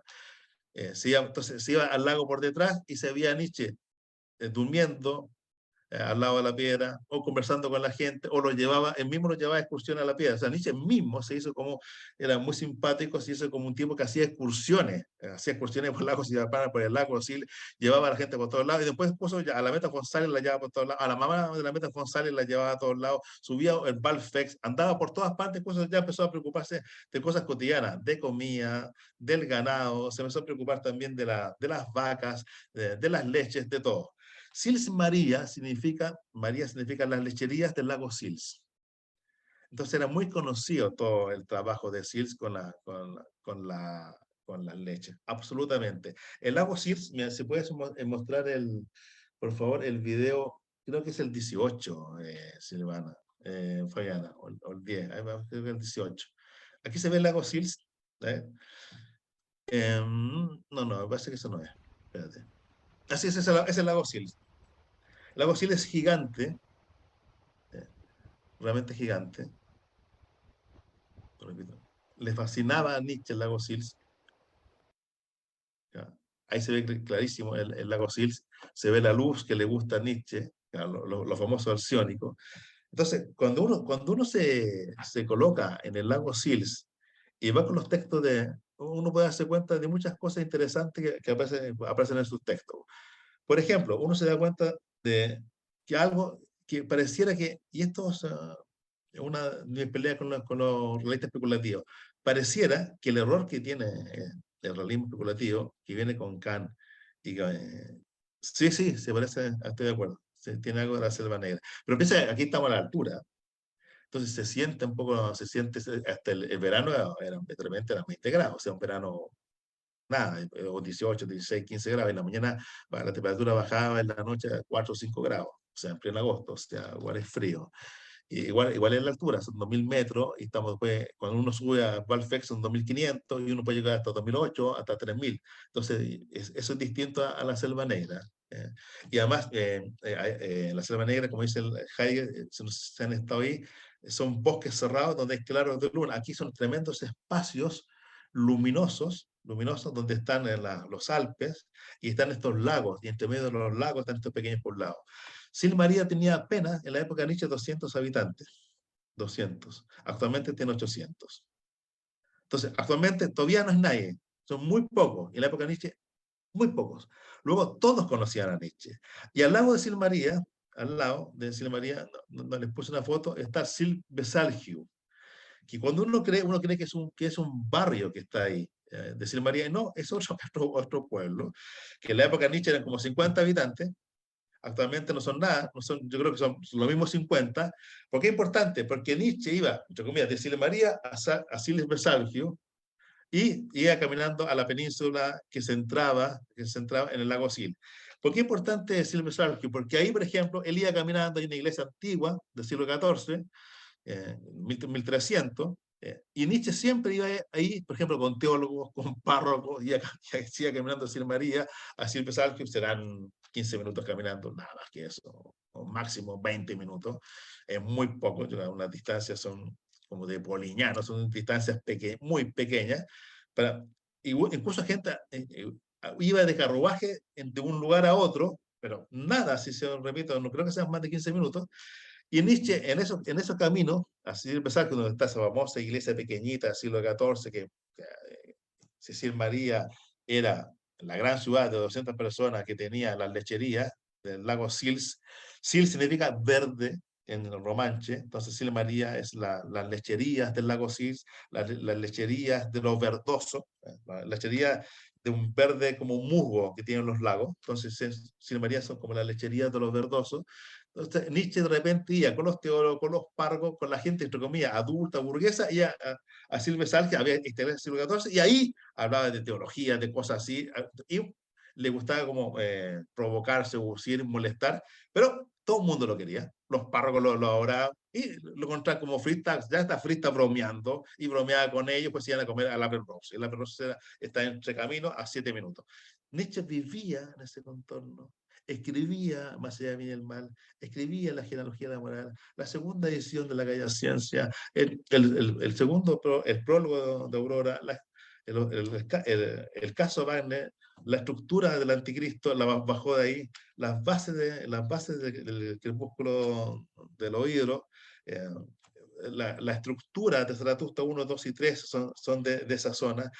Todo ese material fue hecho ahí entre junio a septiembre, a veces, porque Nietzsche cuando ya comenzaba el invierno, Nietzsche huía y bajaba. Por eso bajó en 1888, bajó más temprano, cuando baja Turín, bajó más temprano porque comenzaron lluvias, y Nietzsche los temporales huía porque se ponía a vomitar, le venía la cefalea, huía del mal clima y necesitaba siempre esa tranquilidad, altura, luminosidad, ¿ya? Luminosidad, Nunca el frío del invierno no lo soportaba, no soportaba los temporales. Ese pequeño poblado, que donde la gente lo conocía y lo aceptaba, le fascinaba, absolutamente.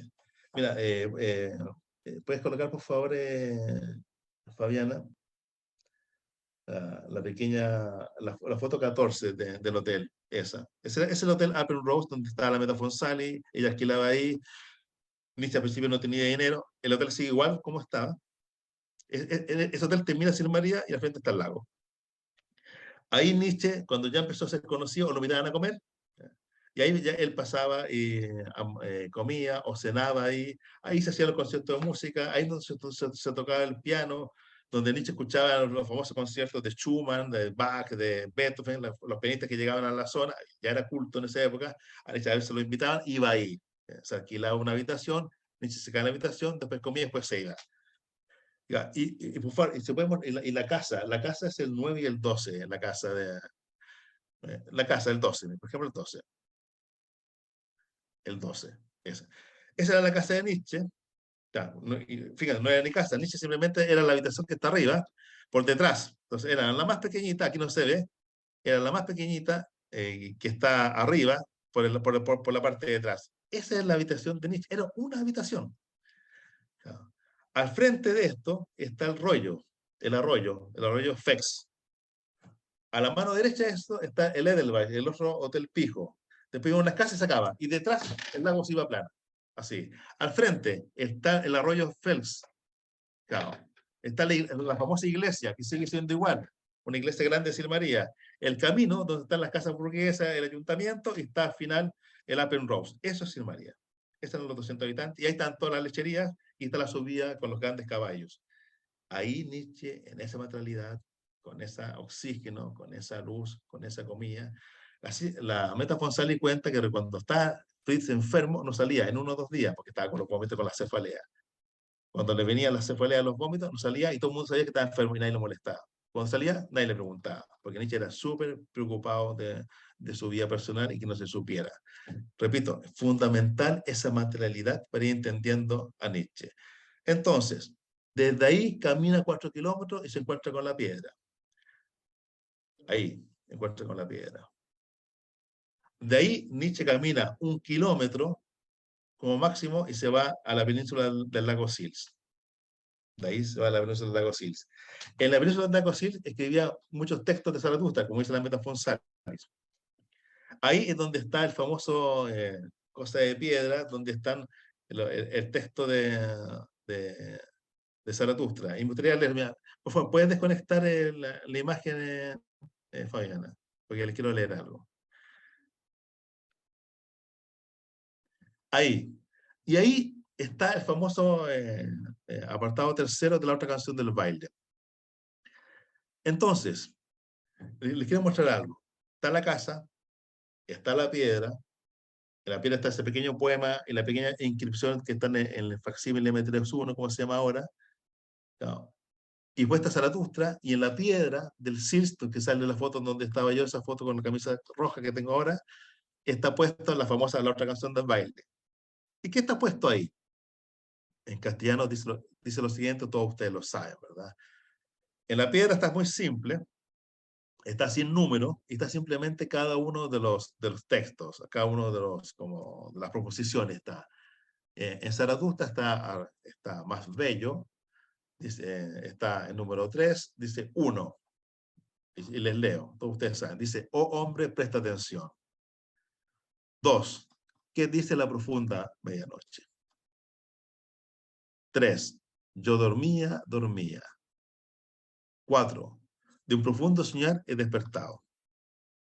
5, el mundo es profundo. 6, y más profundo de lo que el día ha pensado. 7, es profundo en su dolor.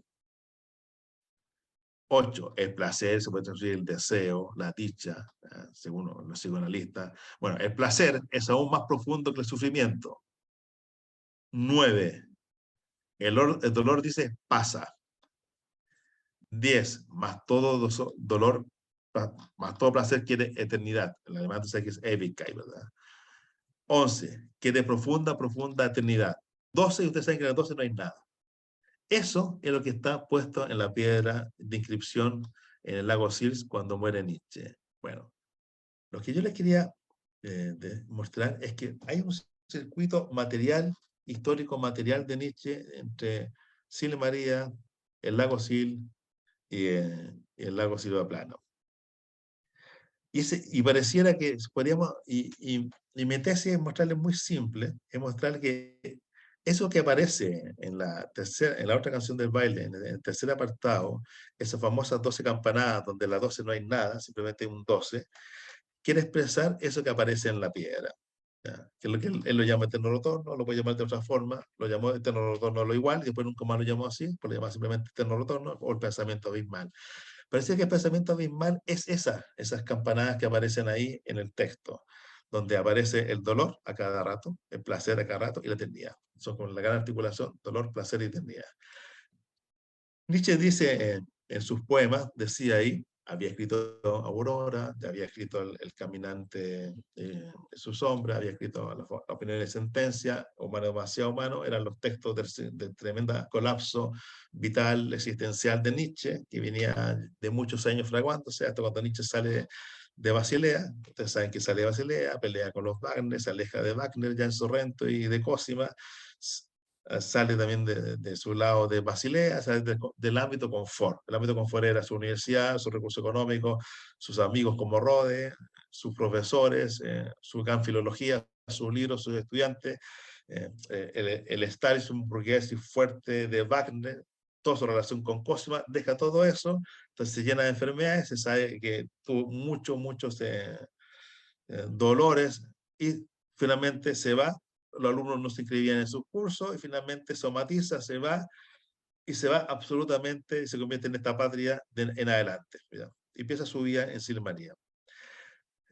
Me da la impresión, y esto es lo que quería para ir terminando, para que podamos conversar, me da la impresión que en Nietzsche se ve clarísimo, también hay un texto precioso, pero no quiero leerle, en Nietzsche ya en El Caminante y su sombra dice algo precioso y lo escribió en Saint-Maurice, o sea, lo escribió en la Alta Engandina, no Silmaría, lo escribió caminando por las otras partes de los lagos, que no hay tiempo para mostrárselo. Repito, está el lago Sils, está el lago Silvatana, está el lago Chamfer, está el lago Saint-Maurice. Cuando Nietzsche llegó en 1879, llegó al lago Chamfer y después a Saint-Maurice, ahí estuvo 3 meses trabajando y después nunca más volvió ahí. Se horrorizó y después se cambió a Silmaría. Y ahí estuvo del año 1881 al 88, estuvo ahí, menos el año 1882 que estuvo con Aru Salomé de enamorado en Alemania. Pero siempre estuvo escribiendo ahí. Bueno, Nietzsche en el Caminante de sus Hombres, escrito en la misma zona, pero para el otro lado de los lagos, tiene un texto que es casi muy parecido a lo que le pasa en Silmaría, en el lago Silvapano, en la Nietzschestein. Ahí dice Nietzsche, te lo parafraseo el texto, dice en el Caminante de su sombra que caminar entre medio de los lagos, dice él, de la altura, de los bosques, ante esa luz, él siente algo especial, siente que el uno es un dos. Ya lo dice en el texto del Caminante y su sombra. Dice que se siente, sabiendo que la materia, que la vida no tiene ningún sentido ni por sí mismo, ¿ya? No es nada ni teleológico, ni teológico, ni teológico, ni orgánico, ni algorítmico, ni mecánico, así como la ciencia muestra que no hay nada que articule la cosa ni por sí misma, muestra que caminando simplemente entre medio de los lagos, en el caminante de su sombra, él y su sombra, él y su dolor, se da cuenta que hay un espacio de un otro, lo llama ahí naturaleza, lo llama él, y esa naturaleza a él lo estabiliza.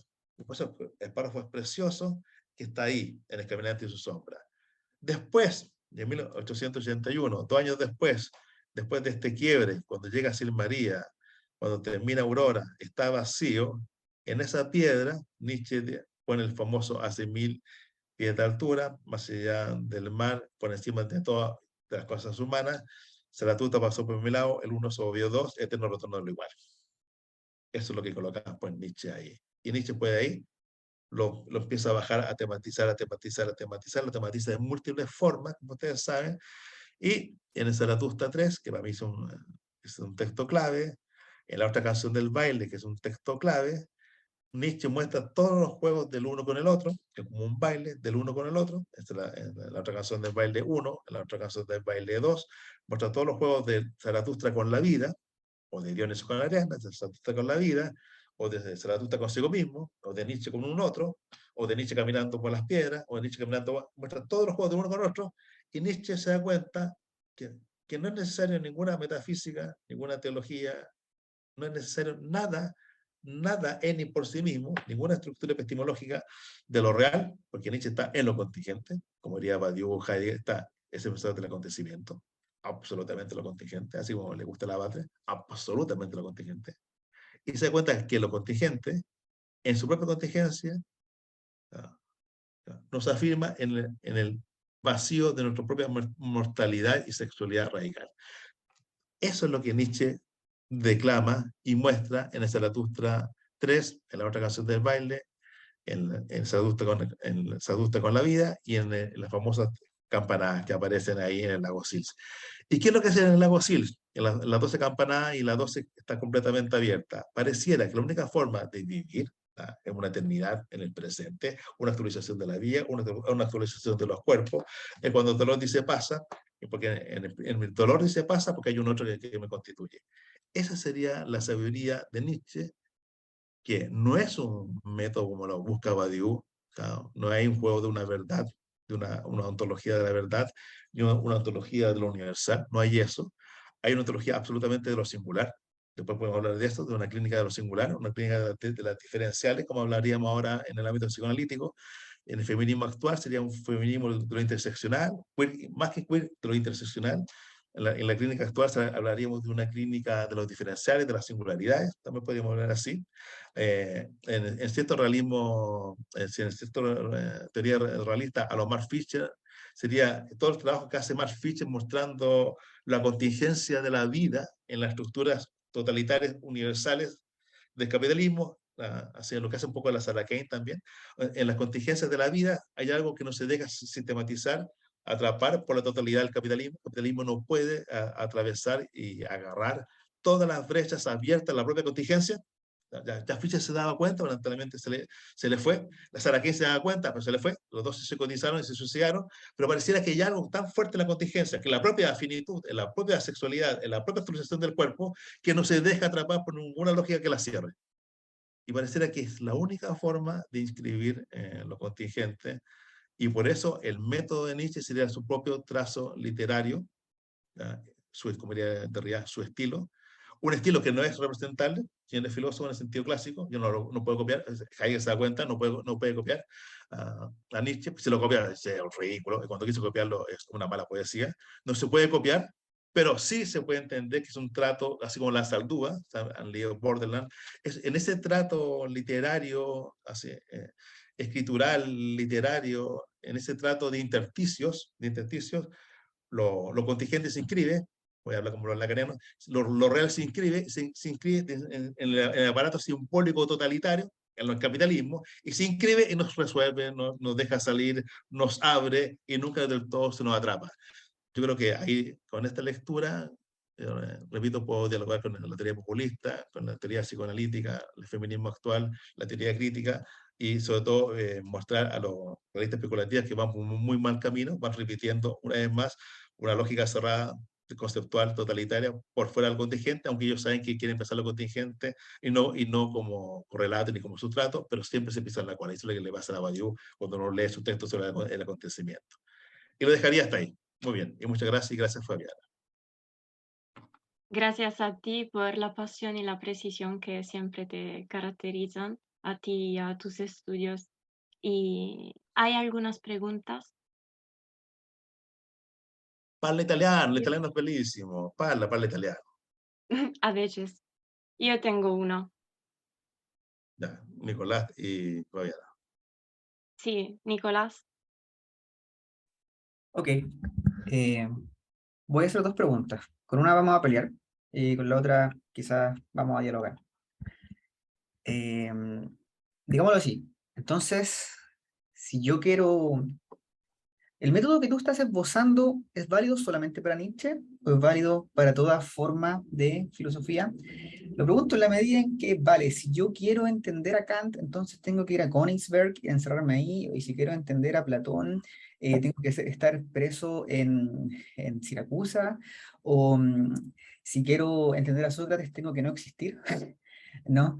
La pregunta es porque esta idea de los artefactos, de la materialidad que no se puede repetir, me parece un poco particular, porque ¿cómo se puede repetir una experiencia?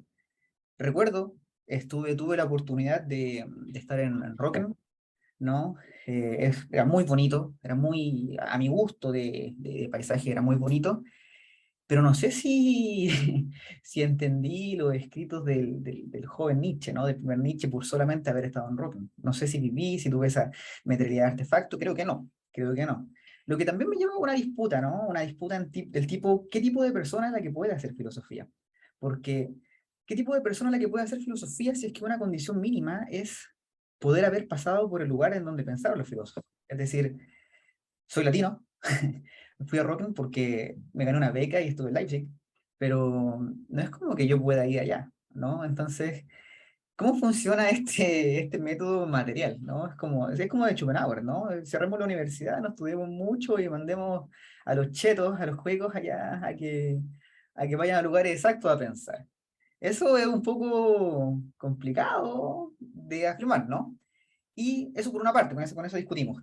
Eh, la segunda es respecto de esto que no se puede representar, lo que no se puede atrapar, este 12 que está vacío. ¿Estás pensando en algo así como, por la pura contingencia, yo puedo al menos mostrar que hay algo así como el más allá de la finitud de Miyazu?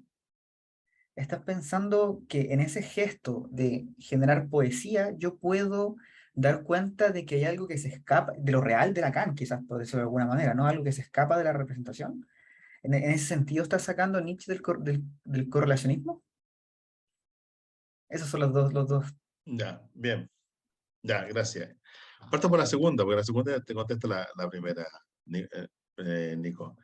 El gran tema de la filosofía es la representación. Lo sabe Nietzsche, lo sabe Hegel, la Vorstellung, el gran problema. Nietzsche decía en la ciencia de la lógica, la formación del espíritu, todo el problema es la representación. Decía, es eine natürliche Vorstellung, así comienza la formación del espíritu. ¿Es una representación natural? Y Nietzsche iba a decir Hegel, no había ninguna representación en por sí misma, porque nada estaba naturalizado, todo era Vermittlung, mediaciones. La Erfahrung, Vermittlung, contra Schelling, contra todos los idealistas románticos y contra toda la filosofía de pistoletazo y de lo absoluto, en sentido como pistoletazo, como una cosa en sí, lo que hay es Vermittlung, mediaciones de mediaciones. O sea, la representación está naturalizada. Por eso son filosofías de principios, de dogmas, y no son filosofías de movimiento.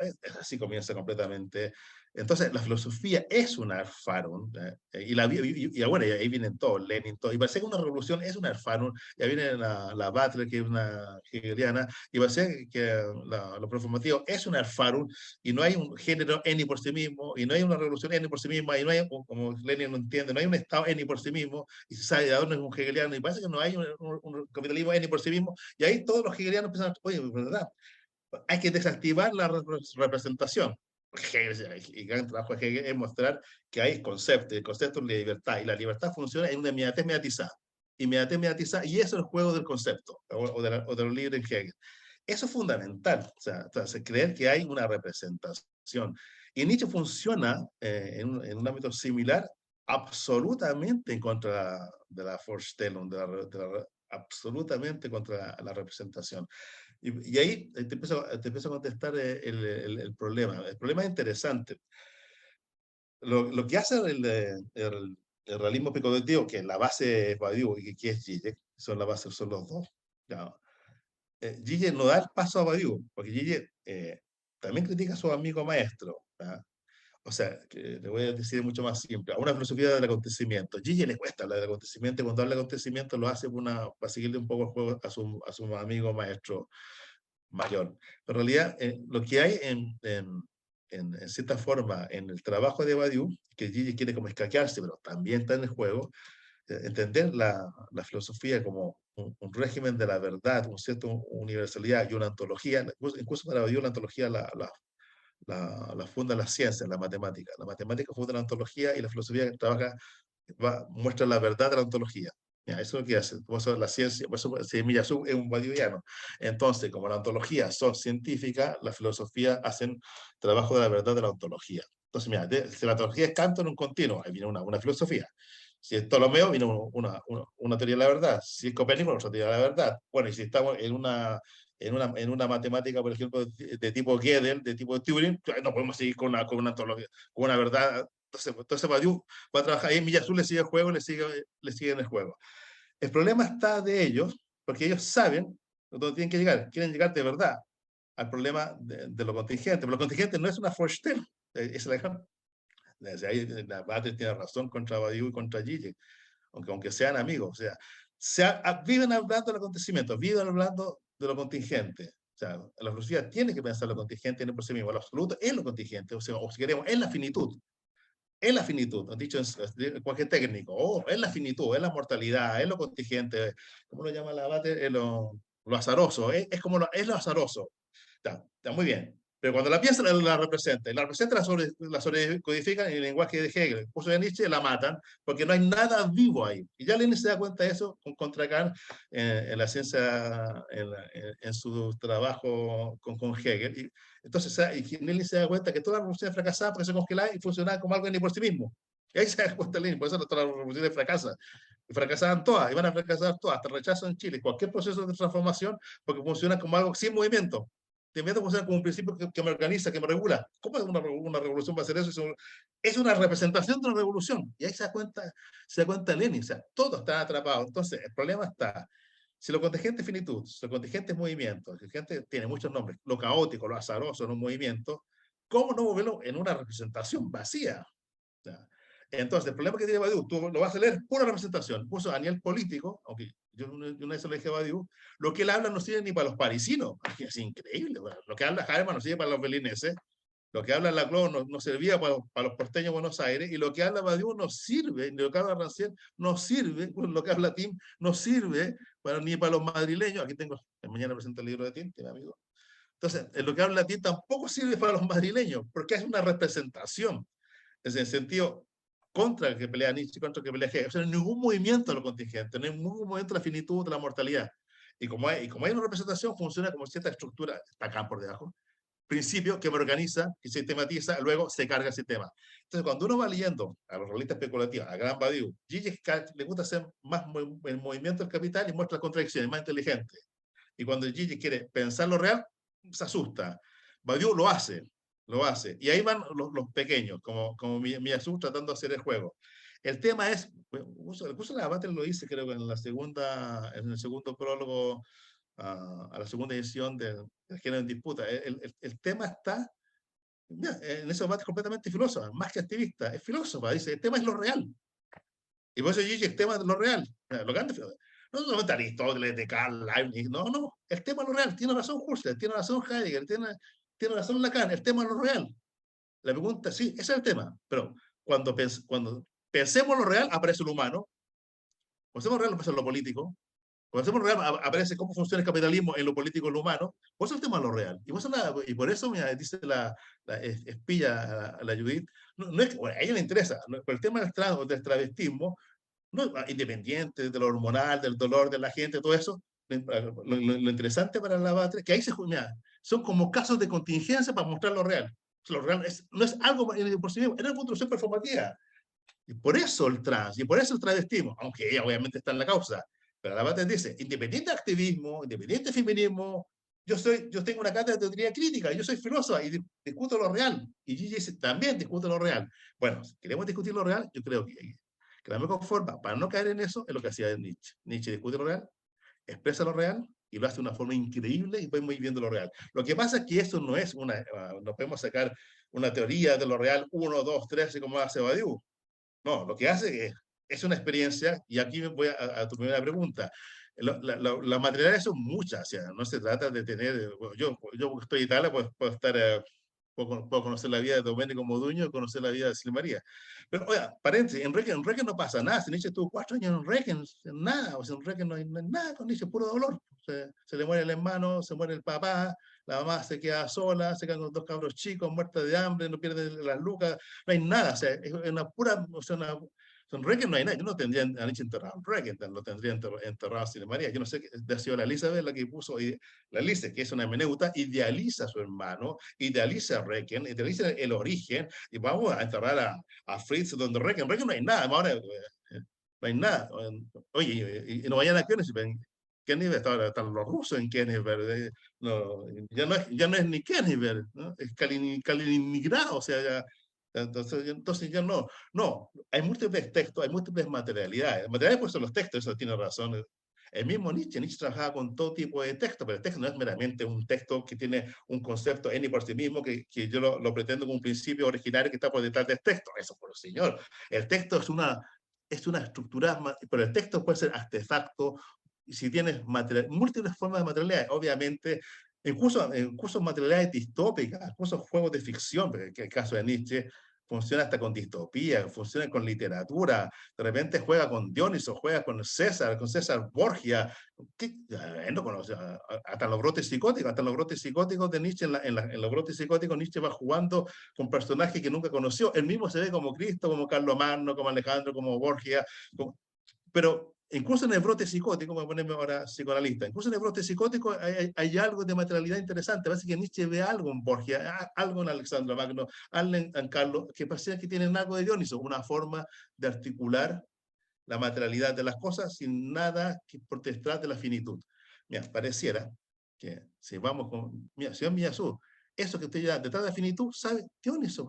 ¿Qué dice Nietzsche en los textos de locura? ¿Qué es lo que Dioniso dice? Yo soy Dioniso, creo que Dioniso es una luz que atraviesa las cosas y las articula y las levanta. Mira, o sea, señor, o sea, hasta en un texto de locura se muestra que la propia materialidad de la cosa se afirma a sí misma sin ningún sentido en y por sí mismo. Su propia finitud, en su propia contingencia, se articula. En eso, en su propia contingencia. Y esa es la luz de la contingencia. ¿Para qué buscar algo que me organice un concepto que me represente un Dios, un principio identitario, una cosa en y por sí mismo, una moral en y por sí misma? Entonces, pareciera que hasta el texto de locura, en un brote psicótico, psicotizado, brotado, Nietzsche, dice algo interesantísimo, incluso brotado psicóticamente. Dios es la luz que me articula en la finitud de las cosas. Lo dice en una carta ya a Bujar, creo que el 4 de enero de 1889. O sea, ese es un proyecto de la materialidad. Obviamente, no sé, la cosa puede ser, repito, de ficción, de literatura, en múltiples formas. Derrida vivía haciendo eso. Gilles Deleuze, para todo el trabajo. Piense cómo Gilles Deleuze trabaja en el antidipo. O sea, Gilles Deleuze, por si acaso, Gilles Deleuze nunca tuvo brote psicótico. Claro, pero Wigner tampoco, pero el mejor trabajo de la psicosis de Wigner. O sea, el mejor trabajo de la psicosis de Wigner, lo que hace con Wojciech es increíble. Lo que hace nunca estuvo brotado, nunca. En cambio, parece que Beckett sí, parece que Joyce sí.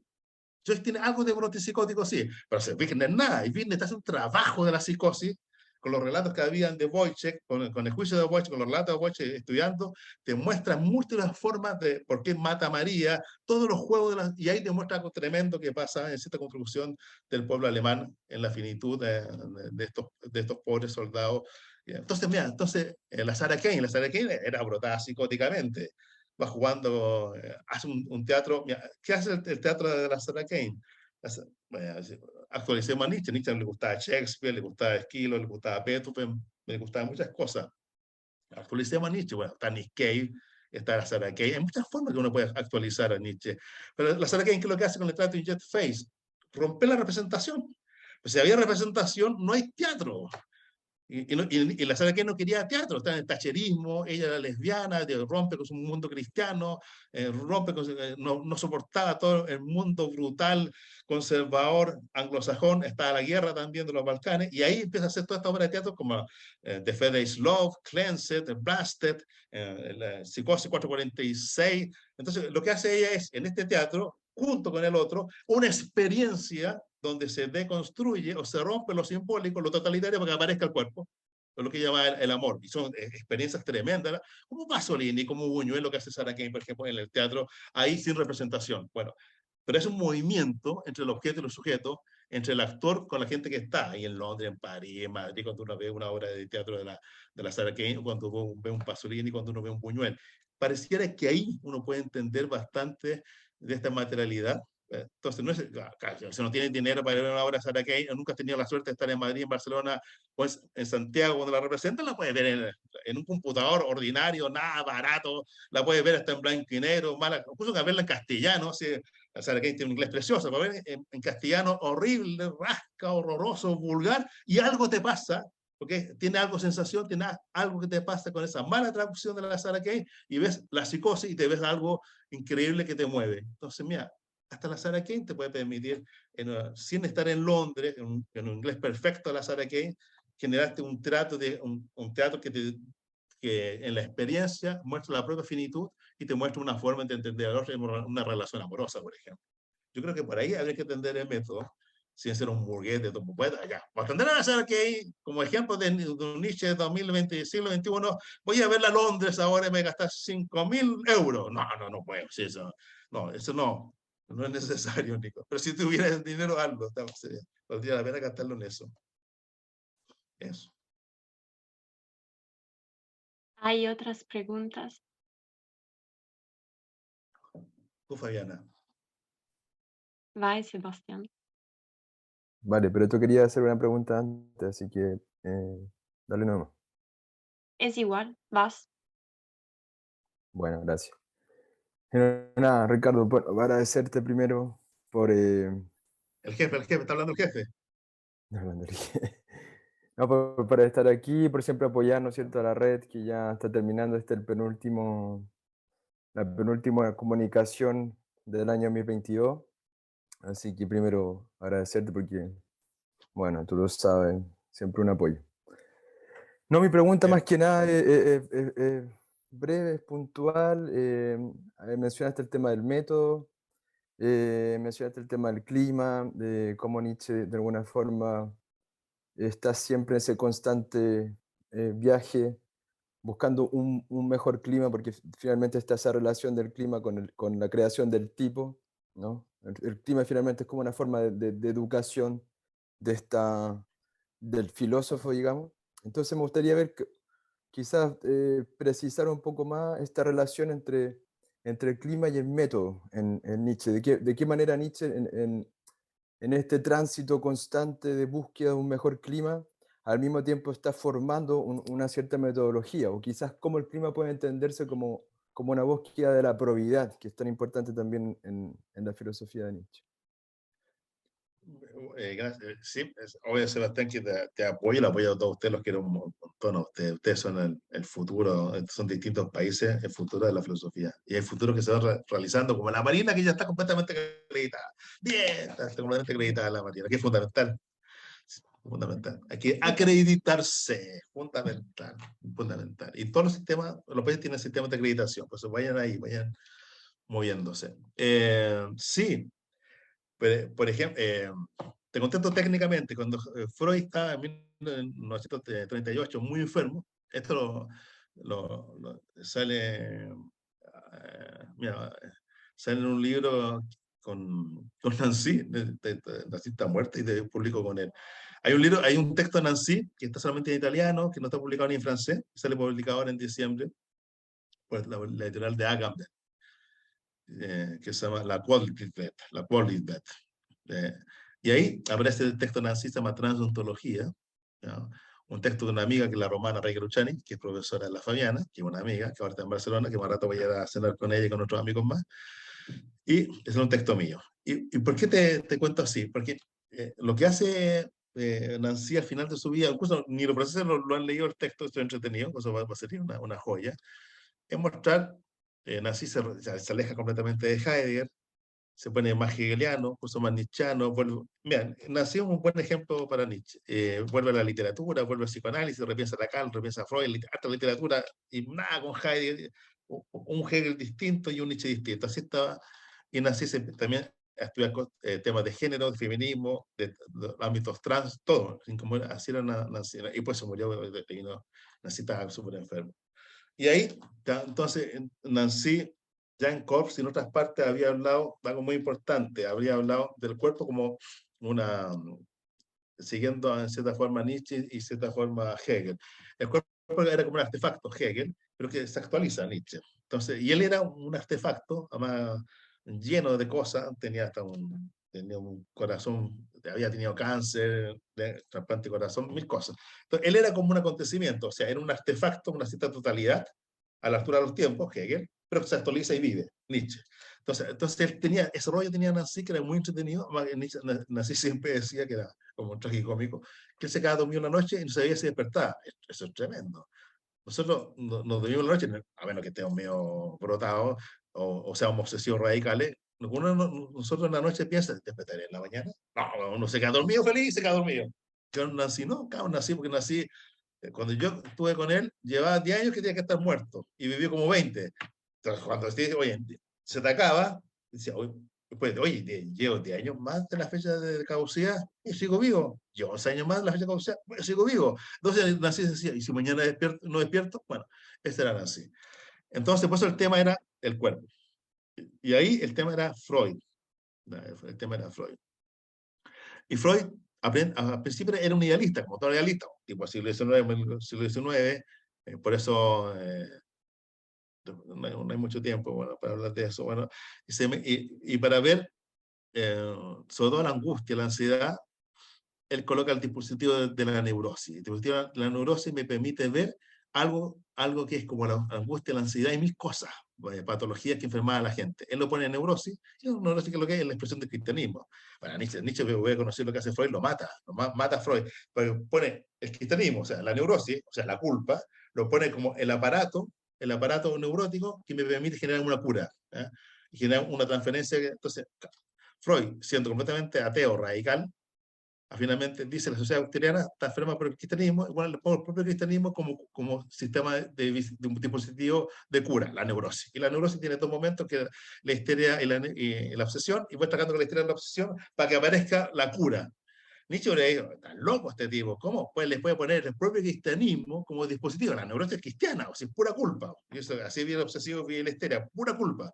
Incompleta, y fallando, y viene siempre angustiado al límite, el neurótico. Es cristiano, como diría Nietzsche.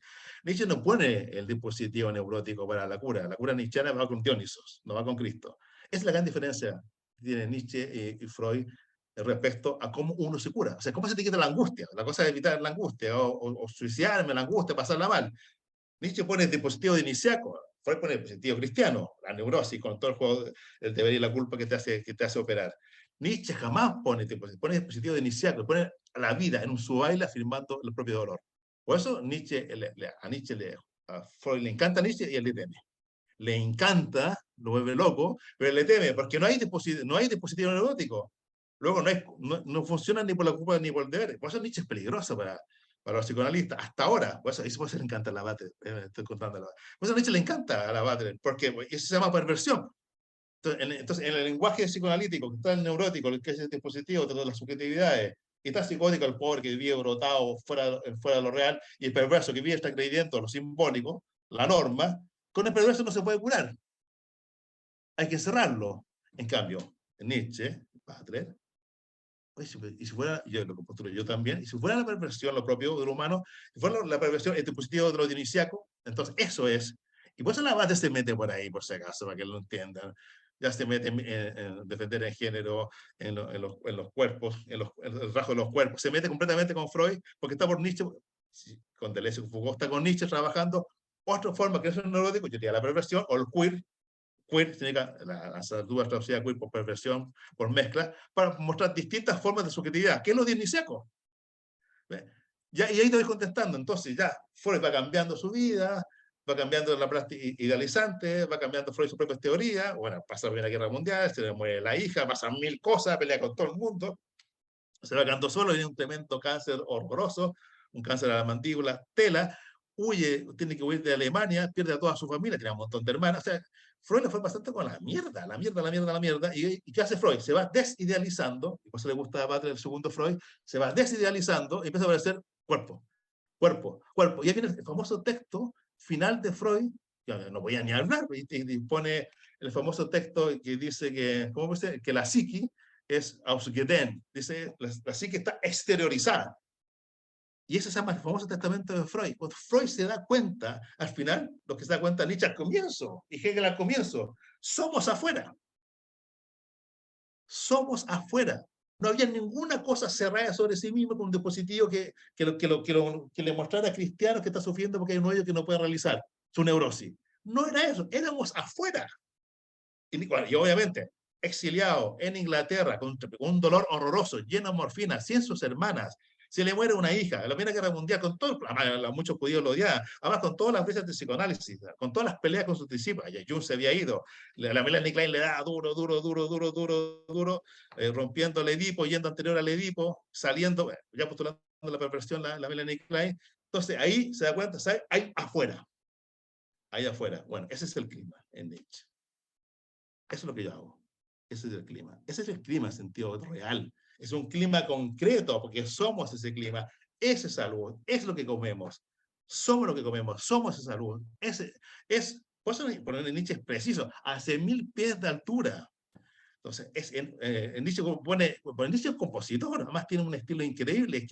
Nietzsche tiene mejor prosa que Goethe. O sea, cuando escribe bien, escribe como los dioses. El alemán es maravilloso, es como la Sarah Kane en inglés.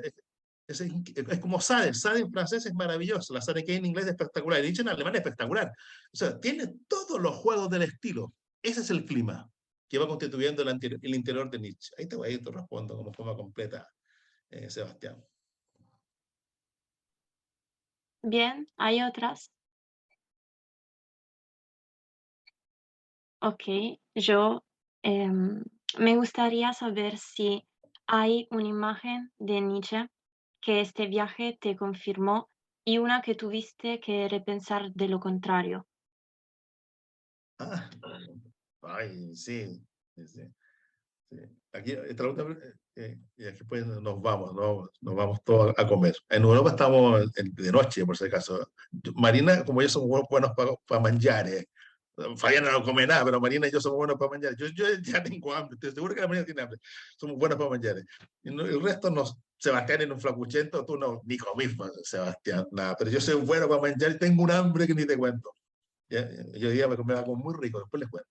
Mira, sí, creo que te conté a ti. Yo tengo un libro entregado a fines de 2020 acá, de 800 páginas de Nietzsche. Y por el problema de la pandemia, por la crisis sanitaria, después por el problema del papel, el libro se retrasó.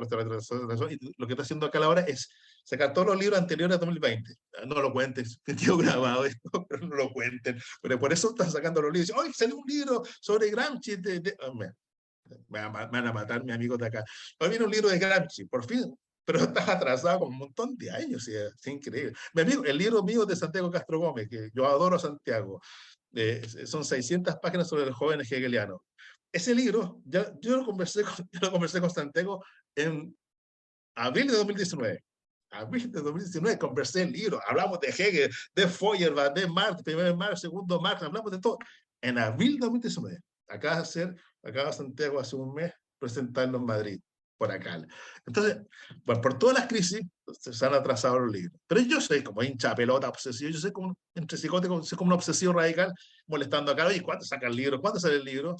Y cuando estuve ahora en Cine María, le mandé un WhatsApp al editor, que soy muy amigo del editor de acá, que gracias que no salió el libro, gracias a la pandemia, digo yo, gracias a la pandemia, gracias al problema del papel, gracias a todas las cosas que no salió el libro. ¿Por qué? Porque por varias razones, son todas externas. Primero porque me creció tanto el trabajo de lo femenino en Nietzsche, tanto el trabajo de Ariadna, que al final armé una trilogía. Tanto el material que tenía, en realidad tenía más de 1200 páginas. Pero acá me dicen, estáis loco, Ricardo, estáis loco. O sea, entonces ya no podía.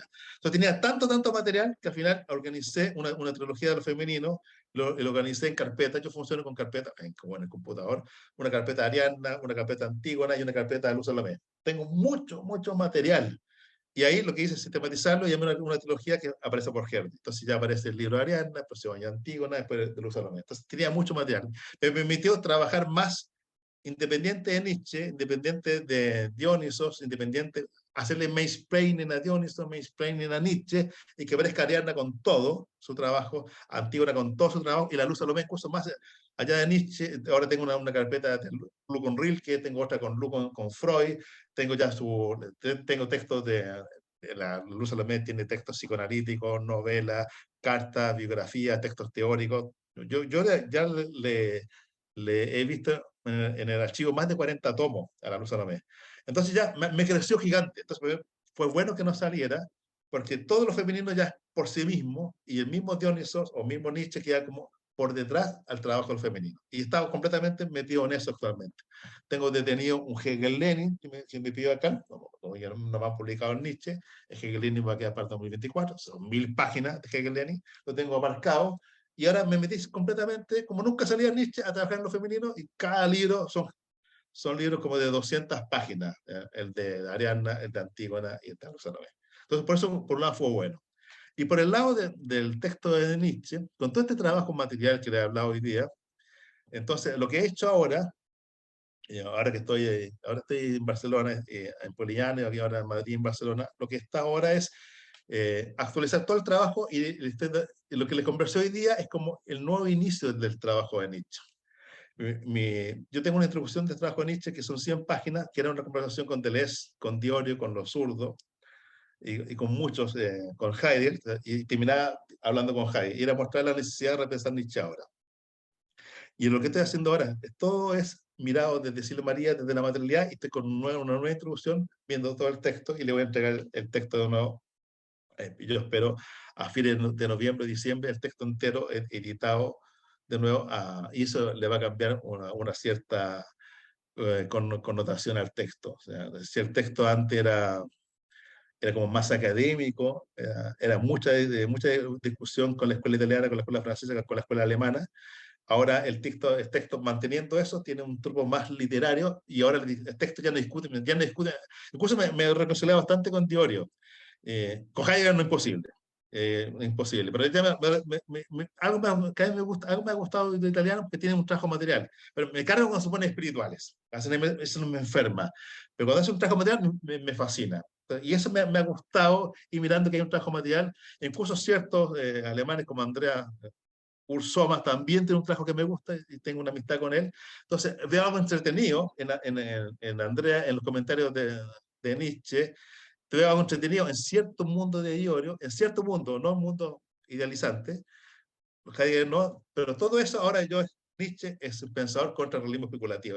Yo soy muy amigo de los realistas especulativos, soy un teórico crítico, soy muy amigo de Zizek, muy amigo de grandes teóricos críticos, como Toscano, soy muy amigo, pero en realidad todo el libro ahora está orientado a disputar lo real contra el realismo especulativo, porque creo que están perdidos, completamente perdidos. Y esto me lo permite estos 3 meses de actualización del texto. En eso estoy ahora. Fabián, Gracias.